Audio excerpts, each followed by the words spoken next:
I've been making top 10 lists on this channel inconsistently for about 7 years now, but the ones people seem to like the most are on 4chan pranks, so today I have another batch of 10 to share with you guys.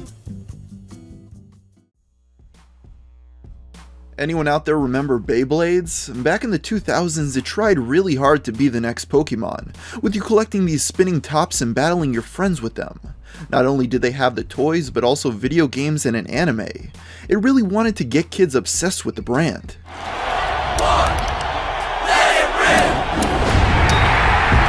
around at the crown of the town, some a clown never know till we found us, so commence the countdown. Let it rip. I've already won. He just doesn't know it yet. Best believe I'm set to win. If you tested me, you better think again. Let it rip, babe. In 2011, a bag full of these toys was put up on eBay.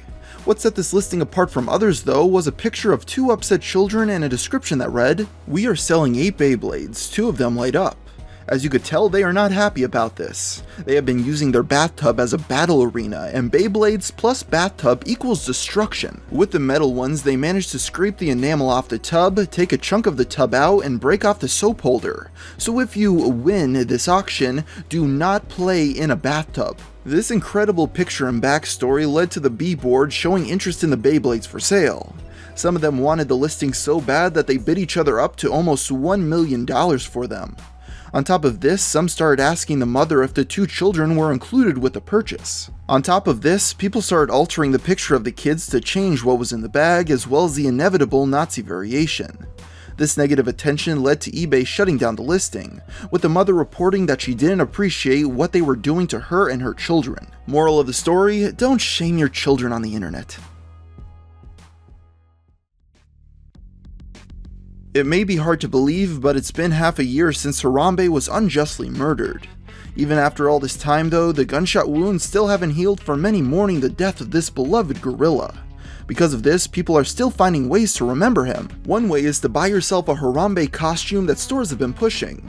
Although I tend to believe that this was originally just a plain old gorilla costume that they switched to say Harambe to get them to sell faster. 4chan though decided to plan some events that will commemorate our favorite primate if the outfit isn't your style. Across the world, events started to pop up, but these weren't to tell people about a picnic or 5K walk, oh no.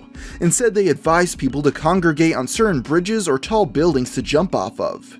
These mass suicides would be in honor of our fallen friend. I don't think it needs to be said that this was all a prank by 4chaners looking for a new spin on the Harambe jokes. And just as suspected, many people took the obvious bait by telling them how distasteful these pages were, plus asking them how they'd feel if someone actually saw one of these posts and decided to kill themselves over it. Across the earth, people have set up cameras that live stream different places for people online to view. Some of these include boardwalks, animal habitats, and yes, even busy streets. One that caught the attention of 4chan was in New York City, which had a card stand in view. On one occasion, a person knocked down the stand, making its contents fall all over the sidewalk. While we don't know who did it or why, many on 4chan found it amusing, and soon after, people started posting that they lived near the card stand and would do it themselves. One coined the popular phrase, "Give me 30 minutes." Most of these promises ended up broken. At first, people would tune in to watch if it would be tipped over, but it never was and they moved on. That all changed though one day when the card stand did end up getting knocked over again. It has since been coined the day Anon delivered. Maybe if you're ever in New York City, you could see the stand in person. From my years of browsing 4chan, I've noticed many of the people on there are not the biggest fans of immigration. While the biggest example of this being against Middle Eastern refugees who they argue drive up crime, many of the Americans don't seem to be fans of illegal immigration from south of the border either. This is one reason why a lot of them support Donald Trump for president, because he promises to build a wall. I'd say they're only second to Trump's subreddit The Donald in showing their commitment to having him be the next president of the United States of America. While their most common practice to show support is creating a plethora of pro-Trump images and spreading them around the web in hopes of being viral, they've also been part of other endeavors. Whether you feel it's justified or not, they have also gone after some anti-Trump people. One tactic 4chan and Reddit users deployed is finding people that are threatening to kill Donald Trump on Twitter and reporting them to authorities and their employers. This has led to many getting a knock on their front door by the FBI about their comments, and there is at least one case where a woman was fired because of her tweet. On another occasion, many undocumented immigrants were posting on Twitter about how they were productive members of society even though they weren't in the US legally. In response, many Trump supporters gathered these people's information and reported them to try to get them deported. It's interesting to see what online communities that usually troll just for the fun of it can do when they come together to support a politician. There's no doubt 4chan likes to mess with people. I mean, I've made multiple videos going over dozens of examples of this. Sometimes these pranks are pretty harmless in nature, like going into an online game and blocking people from entering a swimming pool. Other times, it gets a little bit more dangerous. On one occasion, a user posted how-to instructions for what seemed to be a fun do-it-yourself project about how to make cool crystals with things lying around your house. It turns out this is really not a way to create crystals, but in fact instructions on how to make chlorine gas that can easily kill a person. A little bit later, someone else posted that they tried the instructions and were now in the hospital from mixing it up. To be clear, there's no way of telling if this follow-up story is true or not, but you never know. You might ask how a person can justify trying to trick people in such a dangerous way. Well, the logic I've seen many argue is that if you actually follow instructions of mixing chemicals together because you've read it on 4chan, then you deserve whatever happens to you. Not saying I agree, but that's the logic I've heard. People on 4chan mess with iPhone users like a lot. In fact, they seem to try to scheme up a new plan to make people destroy their expensive phones every time a new model comes out. As mentioned in a previous video, in the past they have told people to stick their phone in a microwave to charge it. Another time they made fake promotional images claiming that the phone is now waterproof. In both of those cases they were actually able to trick a few people, so it's no surprise that with the launch of the iPhone 7 they devised a new plan. For it to work, they'd have to come up with a feature that would make people feel motivated to risk ruining their device for. One of the biggest things that was complained about with the new model was that they removed the auxiliary jack that people have become accustomed to having on their phone. While yes, you can use an adapter, it's still annoying to carry around another cable just to use your favorite pair of headphones with the device. If you thought the removal of this basic feature that even the Game Boy had was bad, the internet has you covered. As these instructions say, the headphone jack is still there, but you just have to drill a hole in the phone to get to it. Of course, this is all a lie and you're just drilling a hole in a phone you just spent $700 on. The funniest part to me though is that I couldn't confirm that this originated on 4chan, but there's little doubt in my mind that it was at least inspired by their previous Apple related stunts. Nothing quite beats eating a family-sized bag of Doritos and washing it down with a cold bottle of Mountain Dew. The nacho cheese flavored tortilla chips came out all the way back in 1964, and over the years have become one of the most successful junk food brands of all time. During the Ebola outbreak that was taking place a few years back, some on 4chan decided to start spreading a rumor that Ebola infected workers in a Dorito factory, and they had contact with a large portion of the chips in stores. To make it look more legitimate, they even made Photoshop news reports saying, "Breaking news, 3 employees at a Doritos factory in California tested positive for the Ebola virus on Sunday. It is believed the virus spread through cross-contamination during shipping, between a common preservative used in Doritos, disodium nitrate, and goods from West Africa." The popular use of this preservative in many foods has led to a widespread panic throughout the retail industry, as it is now feared the virus may be present in thousands of foods and supermarkets nationwide. This led to some people on social media believing the hoax and chimed in that they were feeling ill after eating a bag.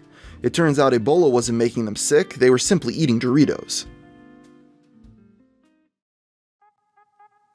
While we can have the argument that when people on 4chan make hateful comments towards certain groups, many are just trying to be shocking and don't actually hate said individuals, this doesn't include feminists. I don't think anyone can deny that a large portion of 4chan users truly hate modern-day feminism and of course social justice warriors. Why do they hate them so much? Well, for one, social justice warriors believe in watching what you say so no one is offended. People on 4chan believe the complete opposite. There are also a lot of negative stereotypes attributed to social justice warriors, and often the ones that show up to protest at events don't help their case. But this is free speech if you're so concerned! Keep your comments, please keep your comments to the Q&A section. Keep your hate speech out of this campus! Keep your hate speech out of this campus! Keep your hate speech out of this campus! Keep your hate speech out of this campus!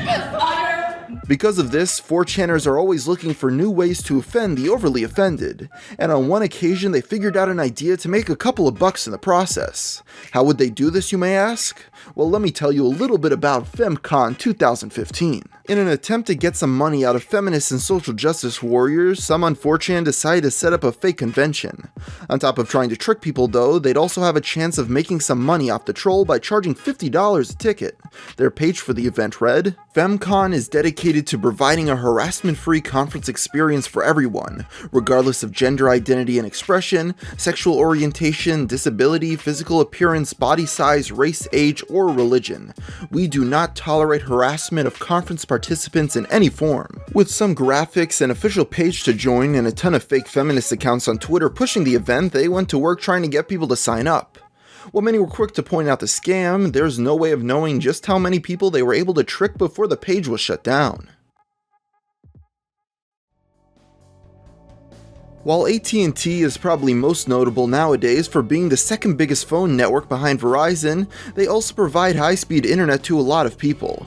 The company made a big mistake though in 2009 when one day they started to block people from entering certain boards on 4chan, including B. With a block like this, many jumped immediately to the conclusion that this must be censorship of the oftentimes offensive content seen on the more controversial parts of the site.